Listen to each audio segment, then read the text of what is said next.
Hi guys, how you doing?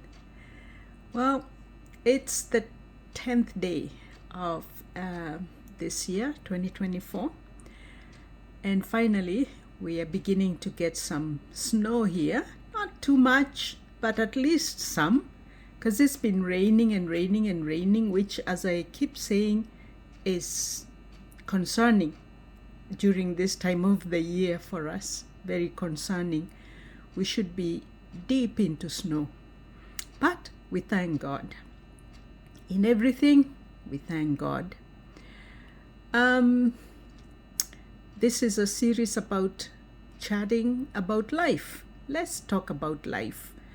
But first of all, what you're seeing on the screen is a little village that I created for myself. Isn't that cute? Cute African village. Collection of symbols or statutes predicting that represent people that you would find in everyday life. What are we going to talk about today? I was thinking to chat about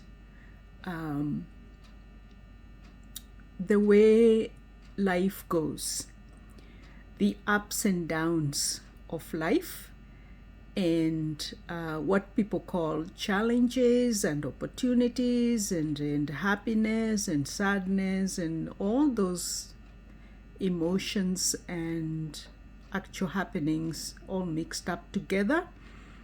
That's life. God never promised us a smooth ride on earth. I don't believe there is anywhere where God said your life will be challengeless or will have no sorrow or will just be happy all through. Of course, we would all like to be happy throughout our life, but that's not reality. The reality of life is that it has its ups and downs. And sometimes the ups complement the downs. In other words, for example, if you're in a bad relationship, and when I say relationship, I don't mean necessarily a love relationship, any relationship between yourself and another human being, and it is toxic, it's dangerous, it doesn't make you happy, it makes you more unhappy than anything else. Getting out of that situation might require an external force. Like, you may not have the guts or the courage or the, you are not able to get yourself out of it, but something happens and externally that actually disrupts that relationship. Sometimes people think it's really bad and they get sad about that disruption. Oh my, and you cry your eyes out over it. But you know what? It actually is good for you. That disruption is good for you. It got you out of that toxic relationship by force, because left to yourself, we are not able to do it, either because we don't have the skills or we don't have the guts or we don't have the courage or whatever it is, or the knowledge that you could, or think that you have the option that you could. So it required an external disruption to happen. And so one has to look at it this way. Okay, I was in this relationship. It seemed to go well, but, it's been disrupted. And okay, it wasn't going that smoothly, but then there were all kinds of excuses that were accepted and normalized. So maybe we didn't even notice that it wasn't going well, or we just decided to as they say, turn the other way and not want to see that things are not going well. And then a disruption happens and it's external and it is good. It probably even saved one's life. Who knows what could have happened down the road? Sometimes we get fired from jobs. That's another disruption that happens externally. You get fired, but maybe that's what was required to make us move on to something that is actually better for us. And without that firing, we probably were just settled in and happy, and maybe not even happy, but not moving and not doing anything about the situation. But firing, it is disruptive, and it causes you then to move on to something else. And it's positive. So the negative worked for the better. If we look at it from the point of view of opportunity, that any experience that we encounter is an opportunity of some sort. And it doesn't have to always be a negative experience, even a happy one, a good one. It's an opportunity. So look beyond the experience at what opportunities they carry.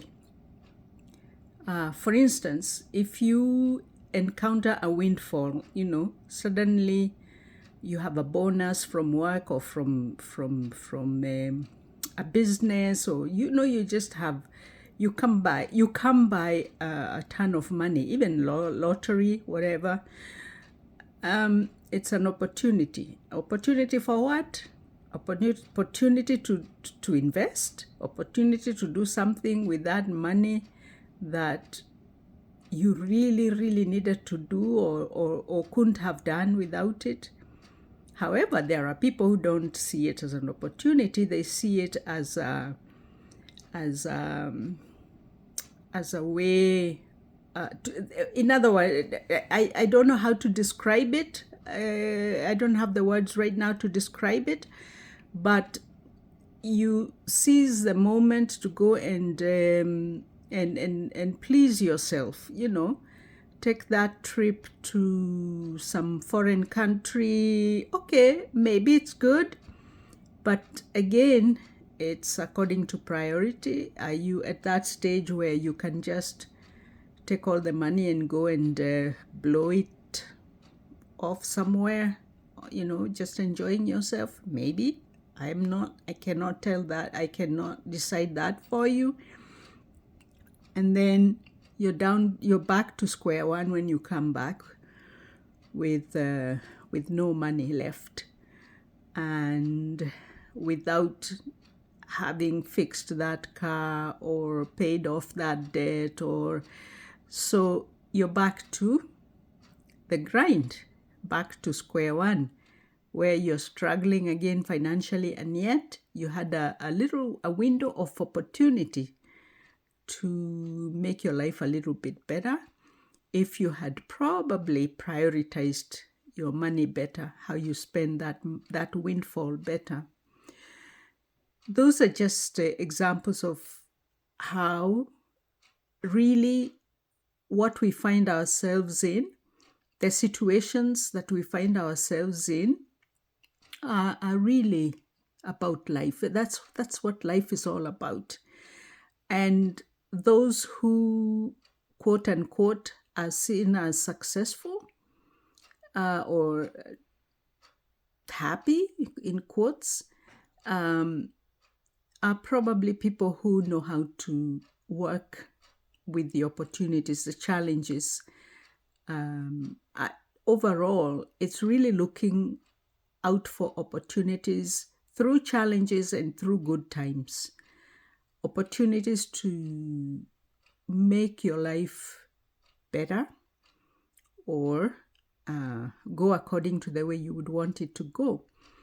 And so it's therefore, all I'm trying to say in conclusion is that really, um, if I want to live stress free, if there's such a there's any way that such a condition can be achieved, but if I want to live stress free, I probably would want to consider any experience that I go through as as an opportunity to re-examine myself, the direction that I'm taking, where I have been, and what I could learn from where I have been in going forward.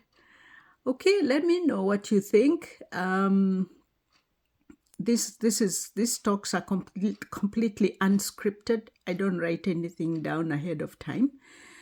It's a talk, and usually you don't, at least I don't, prepare a chat. When I'm going to chat with someone, I don't write it down as if it's a conference presentation or a classroom lesson that I'm going to give. So please join in, let's chat, drop your comments, and please subscribe. I need subscribers. Subscribe, like, and share my videos. Till next time, bye.